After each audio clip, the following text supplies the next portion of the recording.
So speak life, when the sun won't shine and you don't know why.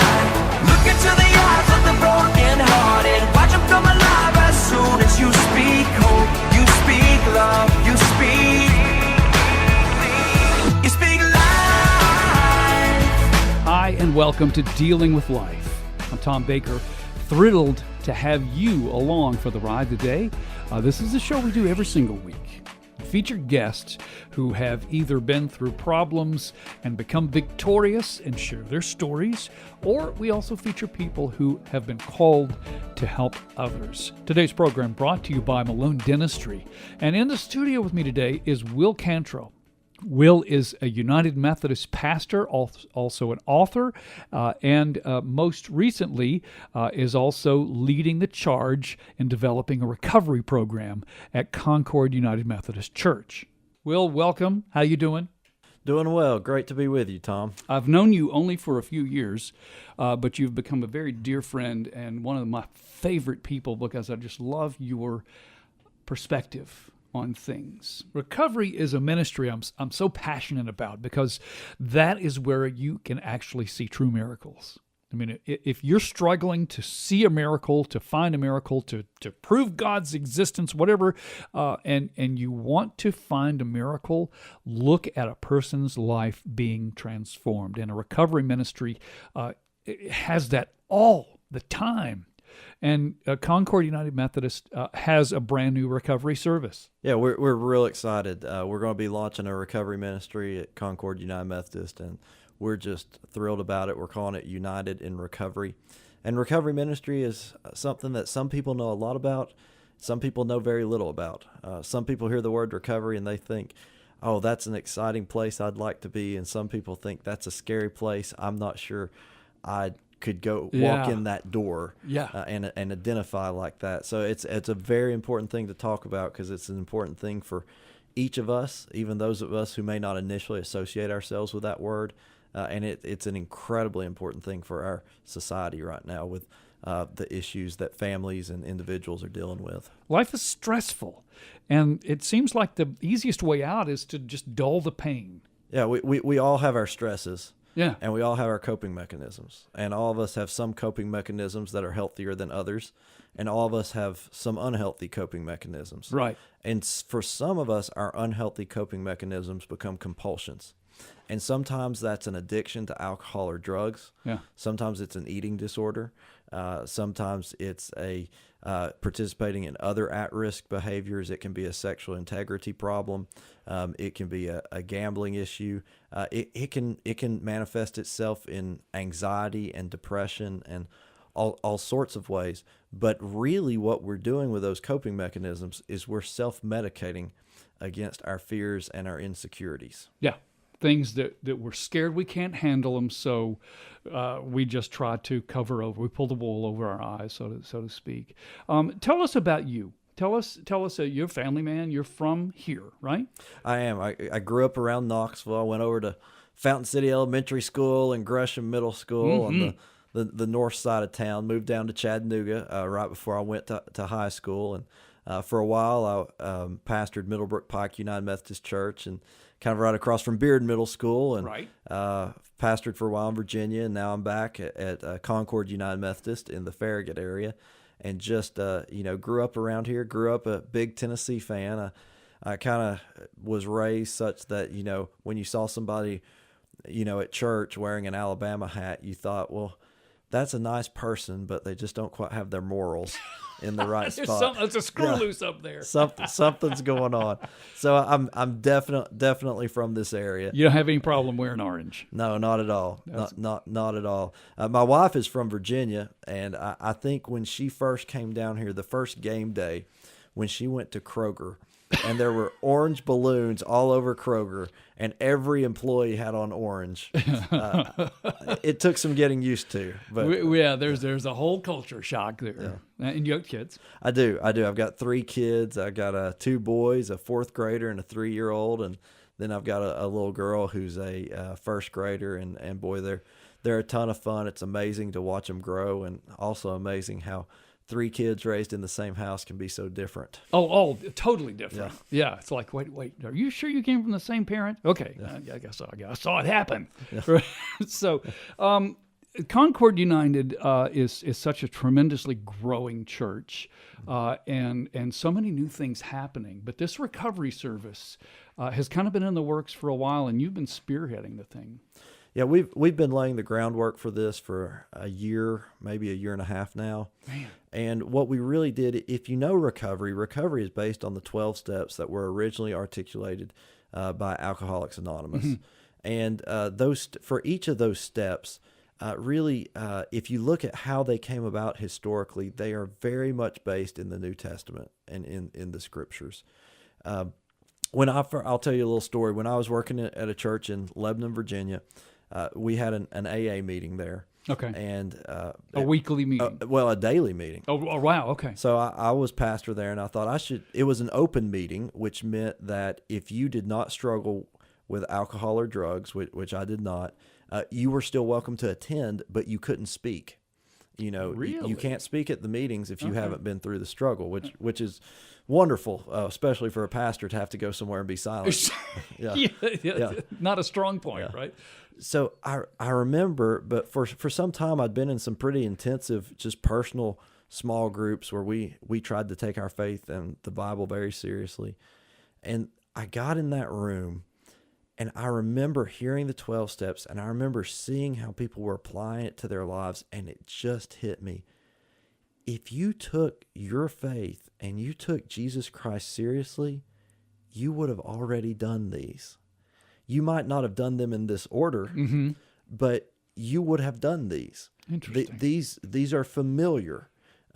Many of us in the church might shy away from them, but if we took Jesus at his word, this is what we do. And I remember just seeing in that room an incredibly diverse group of people and an incredibly humble group of people who came wanting to be transformed. Like, they weren't there to show off. They weren't there for any other reason than they were just trying to fix things. Personal transformation. To be a more loving, peaceful, and kind person. And it just hit me, boy, what if church was more like this?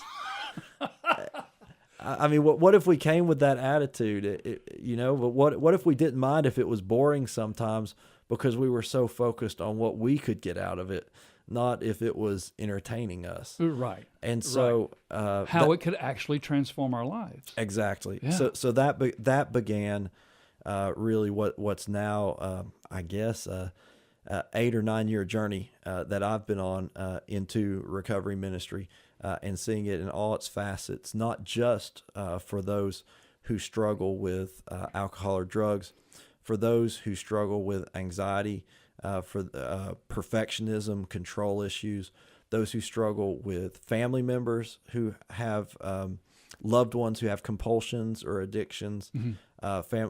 Folks who struggle with codependency, which codependency is that I have to keep everybody happy and I'm not okay unless everybody's happy. Right. And I certainly struggle with that myself. And also seeing how it can work for folks who are just going through a hard time, because every one of us goes through times in life. Certainly. When life's more than the water's over our head. And we're just trying to somehow claw our way back to the surface. Yeah, just to breathe. Yeah, and to see the difference it can make in those settings is amazing. And also once you've seen that, to see how many times, the water's over our head and we're going under, and we just walk around acting like it's fine. Yeah, no, I've got this. Yeah. Well, when you put it in those terms, it all of a sudden doesn't become those people. No, one of the big things that I learned serving in Virginia, Lebanon, Virginia, Lebanon Memorial United Methodist Church, and we had a recovery ministry there. And one of our sayings that we walked around town saying was, "We are those people." We are. In fact, it's so true. What happened was, one time one of our leaders was at the post office. Okay. And they had on their recovery shirt. And somebody said to them, "You're the church for those people." You're And- serious. Yes, Somebody said, well, somebody it's said true. that. People think that. And- I used to think that. And it was a compliment, right? Okay. Like, good job. You're the church for those people. Yeah. And he turned around and he said, we are those people. And that happens. I can't tell you how many times people come to a recovery service. And I imagine your folks listening out there, thankfully here in Knoxville, we've got a lot of churches doing recovery. Yeah, it's not a foreign idea. No, and you probably have a church in your community, your neighborhood, whatever part of town you live in, or even if you're in Loudoun or Anderson County or wherever you might be, you probably have a church somewhere close to you that's doing this. Right. I can't tell you how many times somebody comes into a recovery service just to support someone else or to be a helper, to be a volunteer, which is great. It takes volunteers to pull it off. Sure. And then all of a sudden they have this moment, kind of like I had in that AA room 8 years ago of, oh, this is for me. That's so true. Yeah. And obviously the one thing that separates a person who is willing to go to a recovery service and not is the admission, is the willingness to admit something's wrong. Yeah. It could be about anything that's affecting us, that's removing our focus or taking our eyes off God is an issue that we can search for help with. Yeah, to admit, I think you're right. It's that humility. Yeah. To admit that my life isn't exactly as it needs to be, which really should be a part of every Sunday in church. Don't we pray, God, forgive us our sins? And in the Lord's Prayer, don't we say, forgive us our trespasses as we forgive those who've trespassed against us? So, that's supposedly a part of it, but this is being very intentional of saying, I'm going to be willing to open up about particularly those things that, okay, you have a bad day and you say a few words at somebody who cuts you off on the interstate. Well, okay. Yeah. But that doesn't happen every day. So it's, but I imagine for each of us, we have these coping mechanisms in life, right? That we handle our stresses with. And imagine we probably have some of those that we've highly developed that aren't real healthy. For any of us. Yeah. Some of them may be more destructive than others. Some of them may be more easy to hide from everyone else than others. Yes. As long as no one else knows, it's all right. Yeah, I'm not hurting anybody, but myself and my ability to love other people. Yeah. A lot of these issues that are talked about are dealt with and you can find help with in recovery are things that are very private, that no one else would know. So it's hard to come out, as you might say. Yeah, and that's why anonymity is a big thing. Yes. It's wonderful when someone publicly says, this is my name and this is what I've struggled with and this is the difference I've seen. But for most of us, along our journey to that spot, if we ever get to that place, we need safety. Yeah. Because we can't do the difficult, vulnerable work without safety. So that's why, along the lines with some of the principles of AA, if you come to United in Recovery, you'll hear us go by our first names. And we tell people, if you want to give us a fake first name, that's fine. Sure. We just need something to call you. Yeah. And you'll hear me say, hi, I'm Will, and I'm a follower of Jesus Christ, and I struggle with codependency, pride, fear, lust, and greed.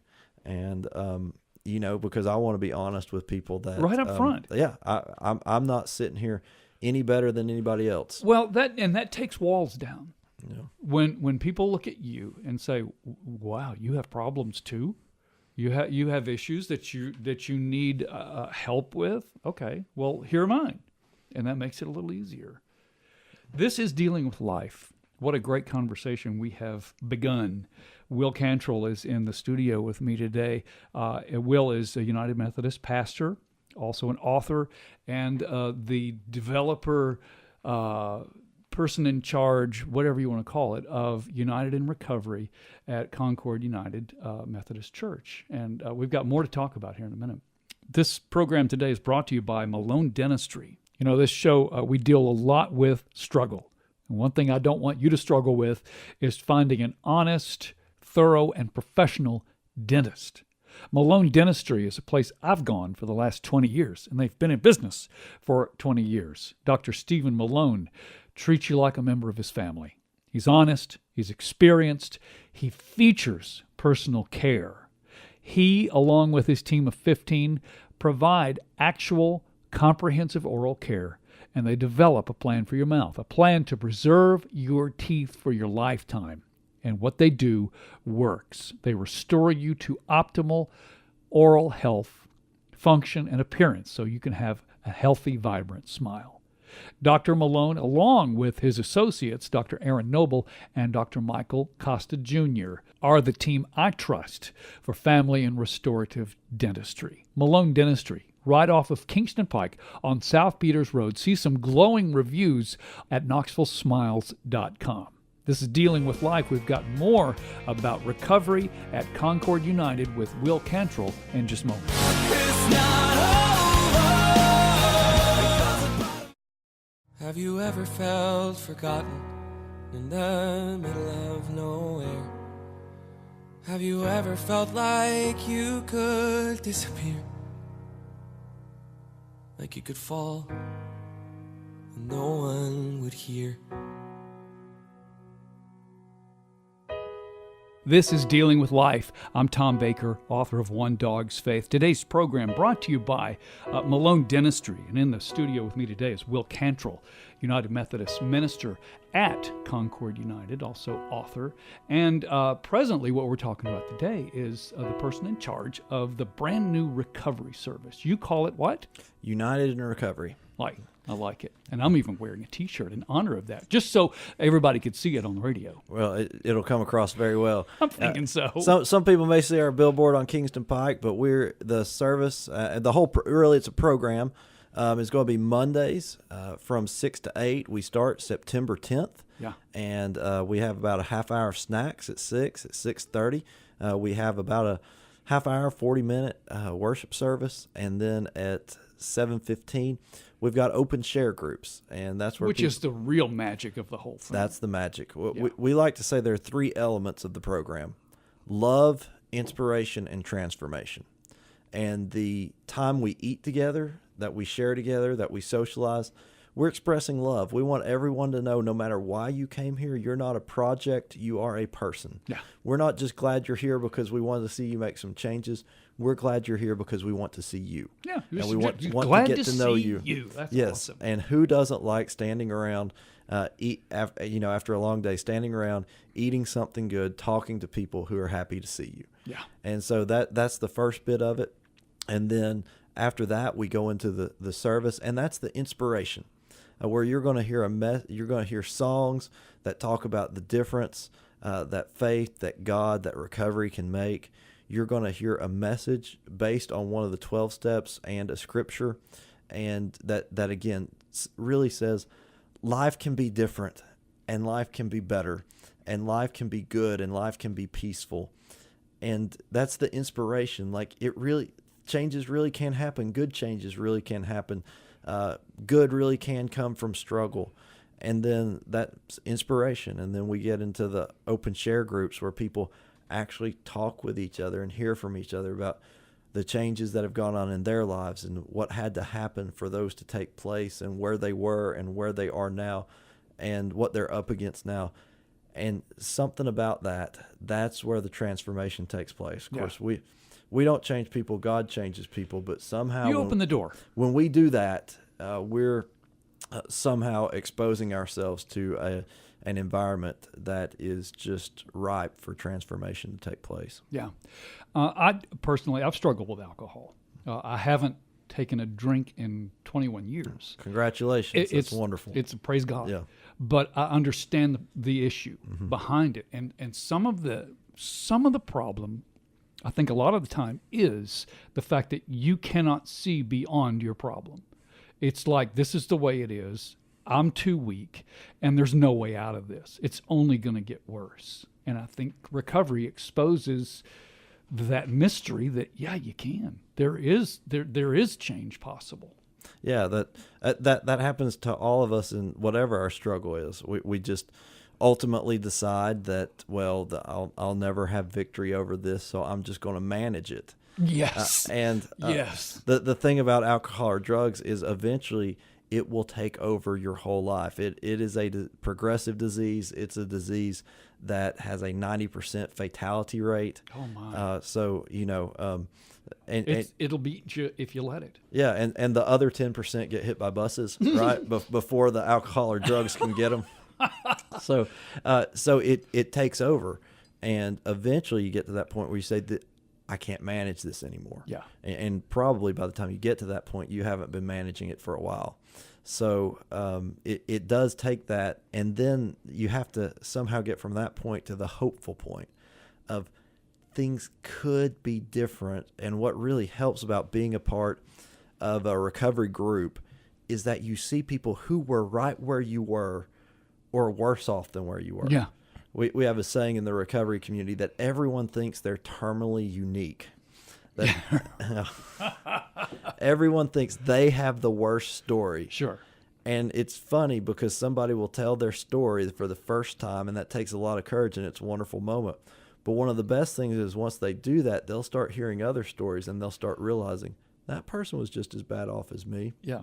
Or they'll start realizing that person was much worse off than me. And look at that. Look at how where far they they've are come. now. Yeah.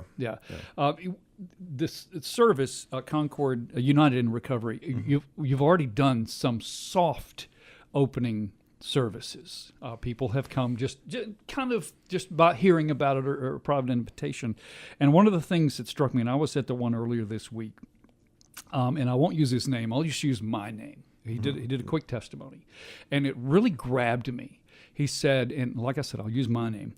There is the working Tom. Mm-hmm. There is the family Tom. There is the social Tom, and then there's the drinking Tom. And as long as I can keep the drinking Tom separate from the church Tom or the family Tom, then everything's okay. And eventually, that didn't happen. Eventually, those all crossed paths in a very destructive way. Yeah, and the issue is because the drinking will take over. One of the reasons we call these things compulsions or addictions is because they're kind of cancerous. Like they start small, but they'll eat everything. They will eat continue. up every part of your life. Yeah. And it's just that way. I mean, it's odd that the things that the enemy can use are all so destructive to us. And they seem so, at first, they seem so inviting. They seem, well, it's harmless. Take a drink. I feel a little less pain. I'm a little more happy. But it becomes, there's never enough. It becomes, this week is a little more than last week. And it still seems we feel we can manage it. But it's hard not to. Yeah, it is. Anytime you have to have a substance one of the ways when people ask me, do I have a drinking problem? And they'll start telling me, this is how much I drink and da. And certainly, there are certain amounts that if anybody's drinking that amount, yes, you have a problem. Right. But there are certain amounts that you might say, well, and here's really my litmus test for your gauge. Yeah. Do you have a real problem? Is are you counting on it to alter your mood?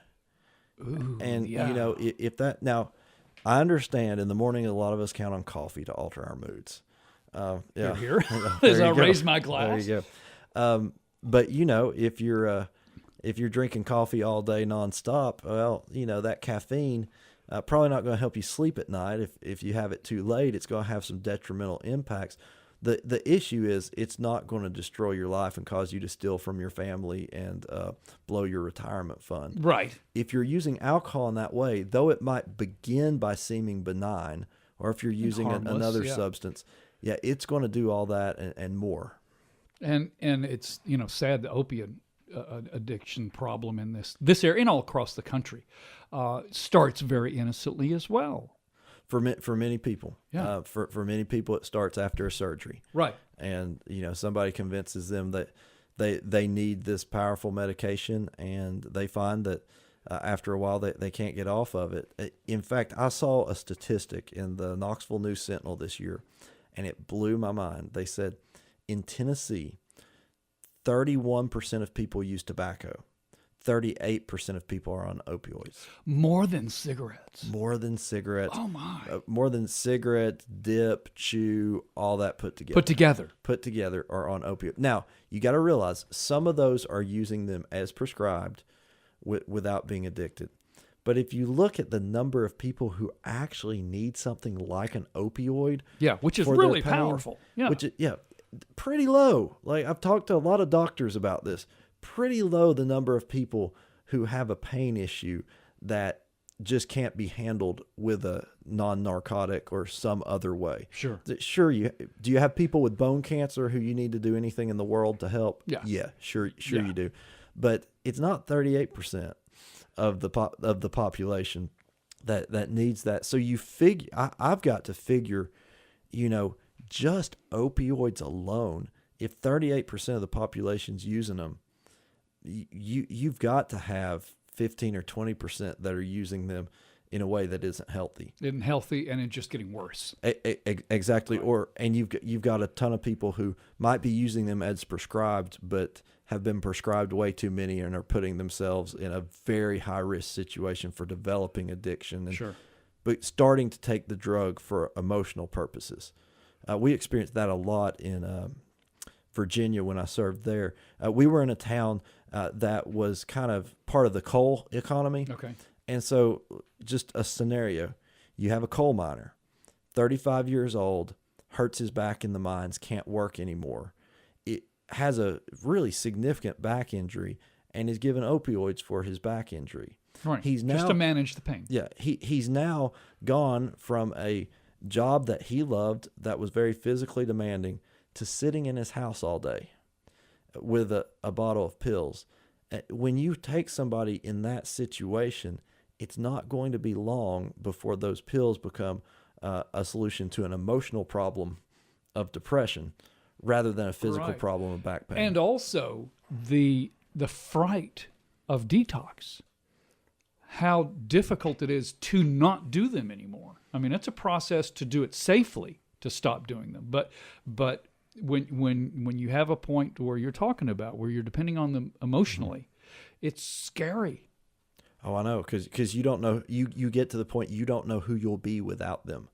And you bring up the physical. If you've ever seen somebody detox, it's one of the most terrifying, things, and you need to go through that with folks who've been through that and can help care for you through that. And the easiest way out of it would seem to be, well, I'll just take a pill to get rid of this pain. Yeah. And then the process starts all over again.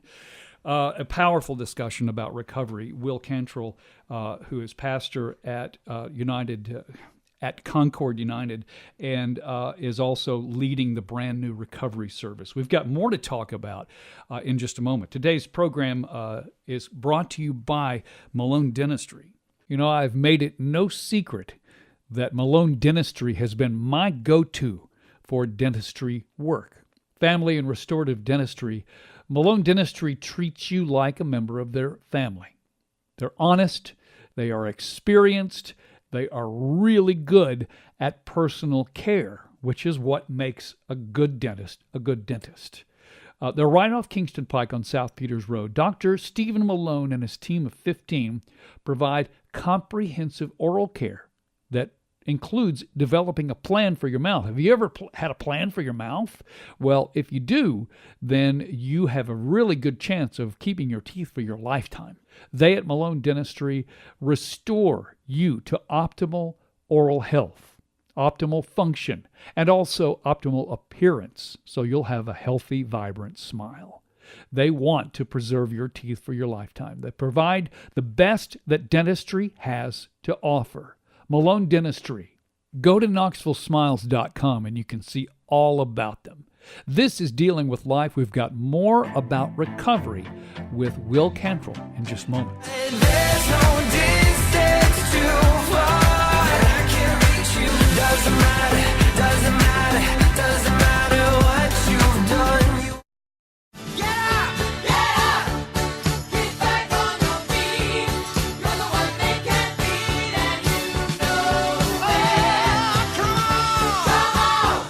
You're listening to Dealing with Life. I'm Tom Baker, author of One Dog's Faith, that's a book about life, about the silly things that dogs do that might have more meaning, and also a little bit about dealing with worry, all through the eyes of a silly dog named Mango, my little rescue mutt. It's a great book. I've read it, thoroughly enjoyed it, and thought it communicates a profound message in a simple way that anyone can relate to. Thank you. Well, and dogs just are simple, but they can teach us plenty. Wil Cantrel is in the studio with me today. And by the way, this show brought to you by Malone Dentistry. Wil is pastor at Concord United Methodist, and also an author yourself, which I love your book, called Unafraid and Unashamed. Both are available at Cokesbury.com. And I'm wearing the T-shirt that says United in Recovery. The church that we both are part of is starting a major effort in recovery, starting first real Monday in September, not Labor Day, but the week after. What's that, the 10th? Yes, Monday, September 10th, we start at 6 o'clock. It goes from 6 to 8. We have a little time at the beginning of snacks and socializing, and then at 6:30 we have a worship service, and at 7:15 we have some open share groups. So we'd love for people to come join us, come check it out. If you've heard anything tonight that makes you think it might be for you or someone you love, well, come and see for yourself. And we'd love to see you. And once we get started, Monday, September 10th, it's going to be every Monday, from 6 to 8. Just show up, and there'll be people happy that you're there. And we've said it before. I want to underline it. It's not those people. It's for everybody, because it's the true steps of finding the power of Christ. It really is. If you know the history of kind of recovery. Right. So if you go back to the 1900s and early 1900s, there were a lot of people who just thought if you were an alcoholic, you were hopeless. Like, we just kind of had to write you off. We had nothing that we knew we could do to help. Right. And you had these folks who started meeting, and some folks who found some sobriety, and they started talking about how they found that together. And part of this came out of Bible studies, part of it came from other experiences, and they put together the 12 steps. And they arrived at this formula for transformation. And if you look at what the 12 steps ask of you, it's really what Jesus asks of you in the New Testament. Of everybody. Yes. And so, I'll just abbreviate the steps for the audience, some of whom may be very familiar, some may not. Yeah, but, and AA uses it, and very successfully. Yeah. AA, NA, Al-Anon, all use it. And so one is we admitted we were powerless, that our lives had become unmanageable, And so, that's basically, as Christians, we always say we admit we're sinners. That's part of being a Christian. You have to admit you need forgiveness. You wouldn't need a God if you didn't have problems and you were a sinner. I mean, you have to admit it. You have to openly, for yourself, admit it. Yeah. And then step 2, came to believe that a power greater than ourselves could restore us to sanity. Well, that's, came to believe that God loved me and wanted what was best for me, didn't just want to punish me. We have to get to that point in our faith. Step 3, made a decision to turn our will and our lives over to the care of God as we understood him. You come to faith. You don't fully understand God when you come to faith. I don't fully understand God today. I've spent, 30. It's a journey. Yeah, 30-some years of my life seeking him. I could spend 60 more, and there'd still be much more I didn't know than what I know. Sure. The number, and then you get into this bit of really looking inside, and I'm afraid this is where sometimes recovery can be so powerful, because in regular church, these are the steps that we miss a lot of the time. Sometimes they made a searching and fearless moral inventory of ourselves. Wait a minute. You may not have been asked to do that in Sunday school, right? Right. I bet Jesus probably asked you to do that in the Sermon on the Mount. Yeah. But you might not have been asked by your Sunday school teacher. But do I have to? Yeah, yeah. in order to recover and improve, you have to. You do. And then step 5, admitted to God, to ourselves, and to another human being the exact nature of our wrongs. And of course, the one we have a problem with is another human being. Yeah. But what we find is it's hard to really admit it to ourselves or to God if we're not willing to admit it to somebody else. You need to admit it to somebody who's been there, somebody who who has done that themselves. Like a dog who does something in the backyard that they may not be proud of, they try to cover it up. Yeah. We try to cover it up. Yeah. Any kind of wrong or as long as it might make us look bad. Yeah. We're going to. And then step 6, we were entirely ready to have God remove all our defects of character. I think all of us have some defects of character, some things that are wrong with us. No, I'm perfect. Well, okay. All of us but Tom. Yeah, right. So we all have some of those that we'd like to have removed, and we have some we kind of like. Like we've come to be kind of attached to them. Yeah. In fact, some of our defects we're proud of. Right. Have you ever heard somebody say, well, I just tell people like it is? And it's basically their excuse to be a jerk, and be inconsiderate. But they portray their character defect as a strength. As a strength Yeah. and something you're proud of. Right. Exactly. So Right. you've got to be ready.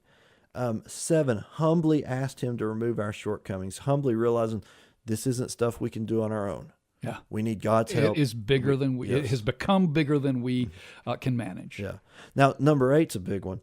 Made a list of all persons we had harmed and became willing to make amends to them all. Ouch. Yeah. That's hard. But you're not going to improve, and you're not going to feel better about the whole situation until you do. Yes, because some of this fear and insecurity that often drives us to whatever our compulsions may be, whatever our unhealthy coping mechanisms, our unhealthy ways of self-medicating might be, a lot of times it's this fear and shame that comes from unresolved issues with other Right? people. Hurting other people. Yeah. And learning that, I'm responsible for making sure I'm right with you. I am not responsible for making sure you're right with me. True. If you and I get into a fight today in the parking lot on the way out of this radio show, first of all, I'd probably come out on the losing end of that. Maybe not. But it would be my responsibility to go and make sure that I had personally apologized to you, that you knew it was sincere, and that I had made amends, that I had offered to pay for your medical bills, whatever those might be, that I had done that.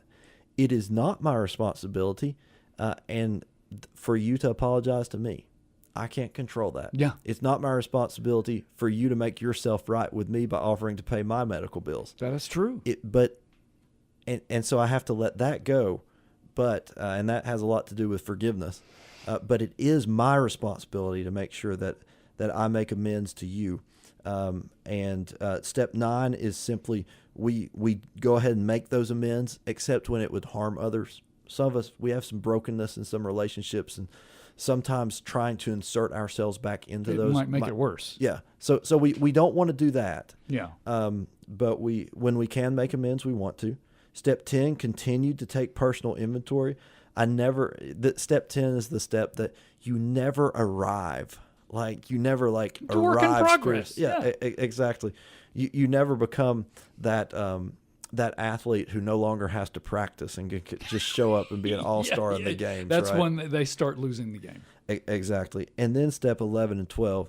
Step 11 is used prayer and meditation to improve conscious contact with God, praying primarily for knowledge of His will and the power to carry it out. And then step 12, having had a spiritual awakening as a result of these steps, we tried to carry this message to others and to practice these principles in all our affairs. That is recipe for a successful life. Yeah, it's basically the formula for spiritual transformation. I love how step 12 says, having had a spiritual experience as a result of these steps. And powerful. that is language that even people who would not consider themselves religious, that they use. This is the recipe. You do these steps, it just happens. And what's interesting is I've known people who come to Sunday church, and they've been in Sunday church for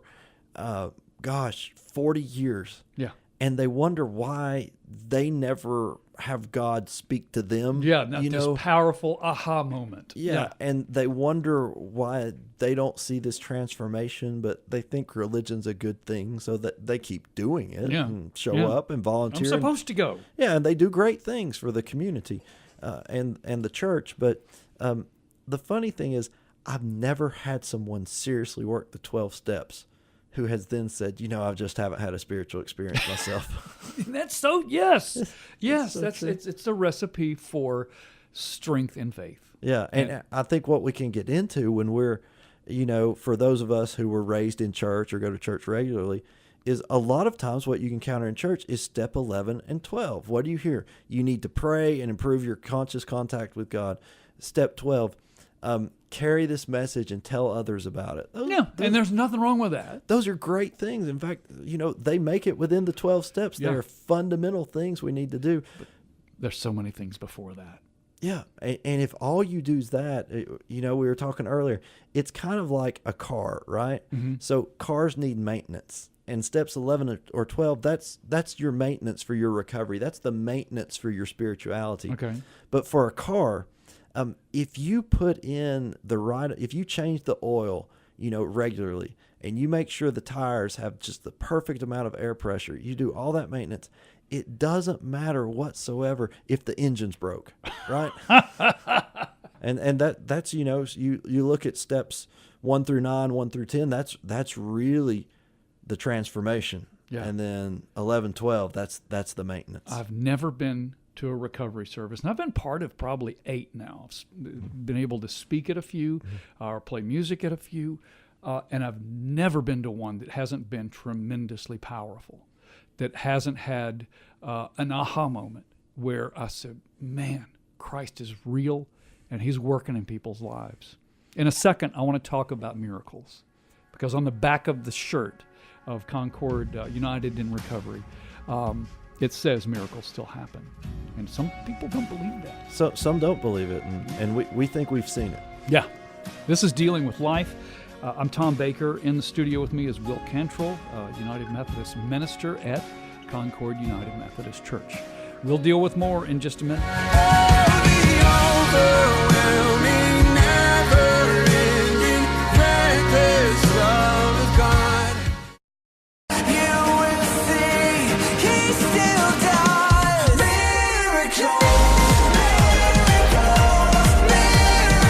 You're listening to Dealing with Life. I'm Tom Baker. Today's program brought to you by Malone Dentistry. And in the studio with me, we've been talking about recovery, is Wil Cantrel, pastor at Concord United in West Knoxville, in the Farragut area. So glad to have you today. Thank you. It's been great to be with you. This has Absolutely been great. A great conversation. And the reason that we've been talking about recovery is because Concord United has a brand new recovery service. Yeah, it's called United in Recovery. It meets on Monday nights beginning September 10th from 6 to 8. And then after September 10th, it'll be every Monday night, 6 to 8 o'clock. There's snacks. There's a worship experience. There are open share groups. And you can come at any point during the evening. If at first you just want to come for the worship service, and you can kind of sneak in the back and sneak out. That's at 6:30. I'm going to give you the heads up. Show up at 6:35. Sneak in, sneak out. If you want the snacks and everything, that's at 6 o'clock. And Which are free. They are free. Yeah. And a great chance to get to know some other, humble, kind people who are just hanging out. Yeah. And then if you'd like the small group experience, the open share groups, that's at 7:15. So you can come anytime throughout the evening. Also, we have childcare. Oh, wow. So okay. I know a lot of folks, looking for a group, looking for an experience, but you got to take care of, you need care for your children. So childcare is available. If nothing else, a recovery service can prove to you that you're not alone. The struggle is real.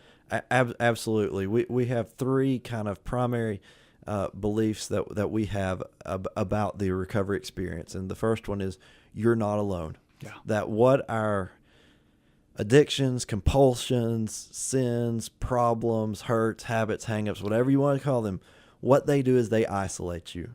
And they make you feel like you're the only one who has this problem, and there's no hope, and you're all alone, and there's nowhere you can go. Yeah, the devil's good at that. Yeah. He's trying to convince you of that. That's his day job. He's had some practice. That's awesome. On the back of the shirt, of the recovery service shirt, it says miracles still happen. Yeah. And a lot of people don't want to believe that, because sometimes we have struggles and issues that we pray go away, and they don't. and that's hard. Exactly. Exactly. And so that's kind of our second primary belief after you're not alone is miracles still happen. Yeah. That they really, and all a miracle is something that cannot be explained without the supernatural, right? Yeah. Yeah. And so whenever God helps you do anything, that's a miracle. It's a miracle. Because it can't really be explained. And what we find, a lot of folks spend a lot of years praying, God, I just want you to take this away. Yeah. Right? Just take it away. Yeah. And that's what we would call kind of the deliverance model of recovery. And I want you to know, I've known people for whom that happened. But my guess is of everybody who struggles with recovery, maybe 1% have that experience. Wow. The other 99% find ultimately that God delivers them and that God leads them to a place of sobriety and peacefulness and happiness in life that they never could have gotten to on their own without God's help, but that God does that through giving them power that they never knew they could have to do the difficult work of recovery through the 12 steps. And so what we tell people is, you are not alone. Miracles still happen. Don't give up before the miracle, because the miracle doesn't happen immediately. No, it takes time. Part of the problem is God will have a very difficult time removing it without our approval, without our willingness to do it ourselves. A change won't happen until we're willing to make it. Correct. And also, God won't subscribe to our terms, right? Because we want to say, God, I want sobriety and recovery. Here's a contract I've typed up for how I'd like you to provide this. This is the way you need to do it. And these are the parts of my life that aren't open for discussion. We like to say, recovery's a really small, easy thing, and all it requires is that you change everything. Ouch. Yeah. Everything.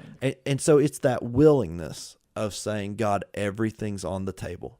But now I want to think about this in a couple ways, because some of us might say, well, wouldn't it be easier if for most of us we're just, you pray hard enough, you're just delivered? Sure. Yeah, that would be easier.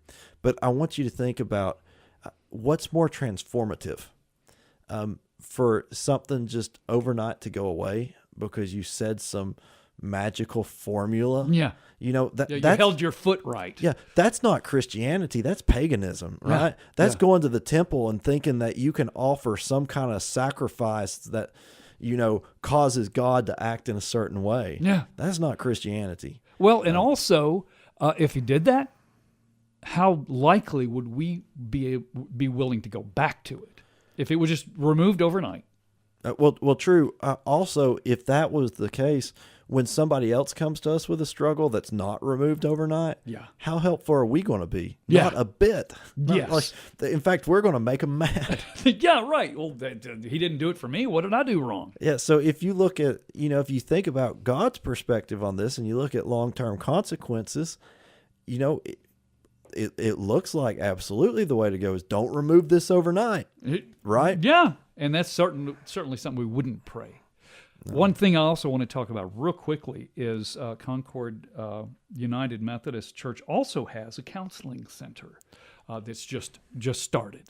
We do. We're very proud to be able to open a counseling center. We have two wonderful counselors, Dr. Ann O'Connor, who's a licensed psychologist, and Reverend Diana Brown Taylor, who is a licensed clinical social worker. Diana specializes in issues of depression, life transitions, aging, and specializes in couples therapy and families and kind of diagnosable, maybe what we might call mental health or psychological syndromes or disorders. Yeah. So they've got this unique complementary skill set.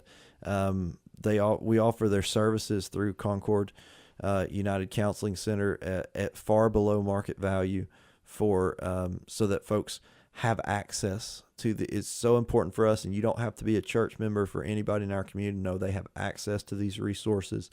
Not just that, but to know that you have somebody who is trained and credentialed by the highest secular standards within our society, but who also is a person of deep personal Christian faith and who will not only respect but build upon your faith in the counseling rather than trying to set it aside. Sure. Or not somebody that said, well, you just don't have enough faith. Exactly. Oh, yeah, that's helpful. Right. Very helpful. So the moral of the story is basically that if you've got issues, if you've got problems, which includes everyone, Concord United Methodist has a lot of solutions. A lot of solutions. If you're interested in the counseling center, go to our website, concordumc.com/counseling. You can call the church 966-6728, and we can get you in touch with one of our counselors. If you're interested in the United in Recovery program, Monday, September 10th, and every Monday thereafter, show up anytime between 6 and 8. And I can guarantee you what you're going to do is run into people who are extremely glad you're there, who are extremely glad for themselves that they're there, who are looking to be transformed. Awesome. Wil Cantrel, thank you for being here and sharing what's going on there. Thanks for having me, Tom. This is a great show, and I enjoy listening to it, and I especially enjoy the moments I have to be on the show with you. That's awesome. This is Dealing with Life. I'm Tom Baker. Today's show brought to you by Malone Dentistry. We'll deal with more next week. You speak